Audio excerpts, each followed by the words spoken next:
Well, as John Bosse said, when we get a microphone, it's really hard to turn down, and I don't like to use notes, but I've been saying so many things I'm not supposed to.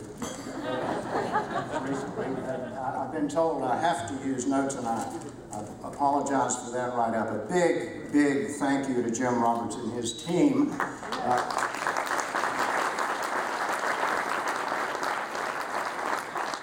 By the way, Major Lee, every time there was a MiG victory, we used to steal the squadron commander's Jeep and drive it up the front steps into the officers' club, but I guess that's not the same thing, is it? Jim, I've been coming to events sort of like this ever since I entered the Air Force Academy in 1960, 52 years. And no one does it better than the American Veterans Center in recognizing and thanking our military. And no one does more to inform and educate our students and to inspire us all, young and old. And every year it's better. Every year I say, Jim, you can't do any better than this, and every year he does it better. I don't know how you do it, but I'm glad you do. All right. May I quickly introduce the guest at the General Hap Arnold, our guest at the General Hap Arnold table, the Wing Commander, the Vice Wing Commander, and the Deputy Commander for Operations at the United States Air Force Academy. We have 3 cadets from the Air Force Academy, 10 from the Military Academy, 10 from the Naval Academy, and half a dozen or so total from the Coast Guard and the Merchant Marine Academy, so I guess we're just about equal in numbers. Takes a while, folks. Mr. Frank Abate, my classmate from the Air War College seminar in the Pentagon, a longtime, very dear friend. I was tutored every day by Frank and probably wouldn't have made it through the War College, which Joe Myers was my only professional military education, and it was required to become a 07. Lieutenant Colonel J.D. Hayes at our table, West Point graduate, wisely came into the Air Force, got a little bit confused, went back into the Army, was reborn and came back into the Air Force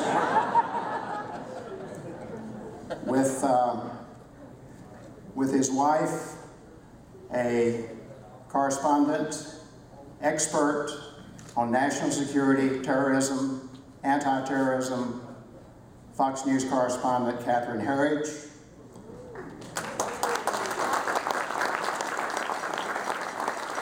Catherine, thanks so much for the work you've done all these years, and especially in recent years, in recent months, in recent weeks, and in recent days. Thank you, Mrs. Hooper and daughter Joy. Joe Ronnie Hooper's service to our nation is unmatched. Other than General Livingston, Colonel Bud Day, and a few others, almost no one deserves the Joe Ronnie Hooper Award. Certainly not I. Listen, I'm just an Air Force fighter pilot. We love what we do. I'm a contemporary of General Myers in the F-4. I never thought I'd make Major, much less 07 in the reserve, and neither did a lot of other people. Really true. Yes, sir. Meanwhile, General Myers made 4 stars and became chairman of the Joint Chiefs of Staff. So I really didn't do that much. What I can tell you is that without the incredible support of thousands, mostly young kids younger than I, who were underpaid and received little or no recognition, thousands and thousands of these youngsters, Steve Ritchie would not be a fighter race, and I probably would not be alive. My classmate and friend Alan McCarter, class of '64 at the Air Force Academy, likes to say that we hate war, but we love combat. And why do we say that? Because we get to go on special operations like the Roger Locker Rescue. Roger Locker was shot down on 10 May in '72. There was no word for 22 days.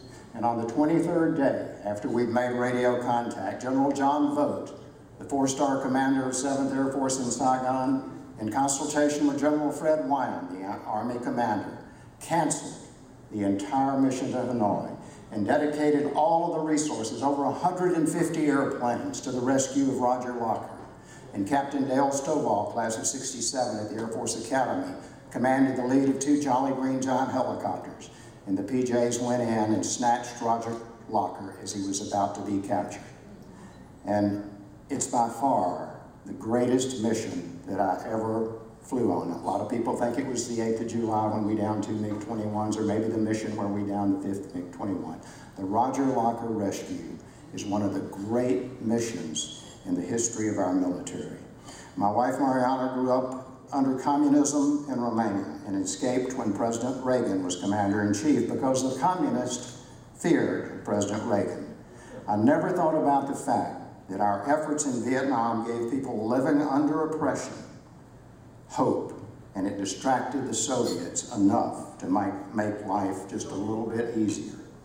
She joins me, and hopefully others in the room here tonight, in a heartfelt thanks to the family of Navy SEAL Tyrone Woods, who had the courage to do the right thing when apparently the politically correct bureaucrats failed to step up to the plate as Americans were under attack and in grave danger.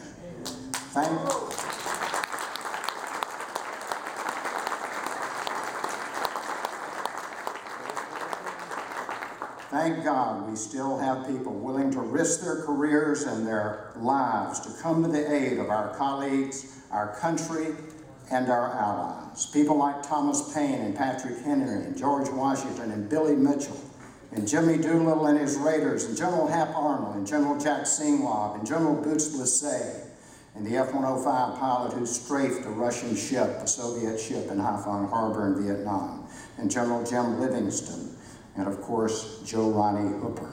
We are so blessed to always have such heroes.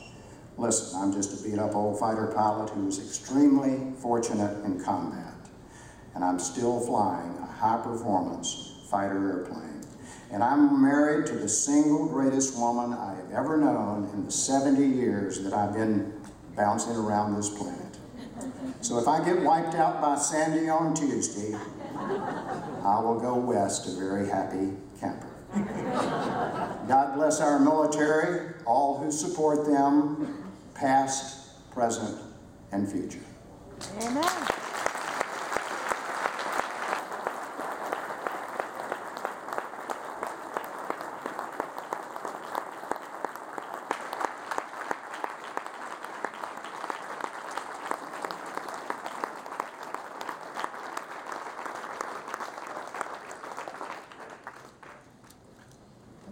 Ladies and gentlemen,